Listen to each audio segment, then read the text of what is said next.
Ay! Mga Lodi mga idol, oy, tika lang mo, tika lang, huwag ka muna ma-scroll mga Lodi mga idol, tignan mo ito. Palagay ko, hindi mo pa alam, o alam mo na. Oh, ang aking sasabihin to mga Lodi mga idol ay nagulat ako. Bakit? Si General Nicolas Torre, na isang aso ni ni PBBM, ay ito na ngayon. Nananawagan na siya sa pagkakaisa, kasama raw siya sa magrarally mamaya. Oo. Bumaliktad na si Torre. Putay na.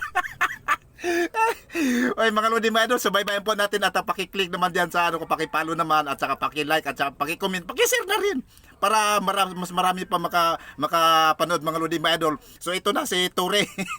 Nanawagan mga Lodi mga idol. Ito na. Bye-bye. Tao sa korupsyon. Sawang-sawa na rin tayo sa mga panlilinlang.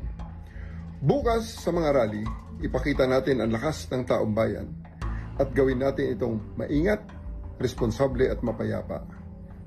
Ating tandaan, ang tunay na pagbabago ay hindi nagsisimula sa karahasan, kundi sa pagkakaisa. Ito po si General Nicolas Torre III, kasama nyo, laban sa korupsyon at pang-aapi.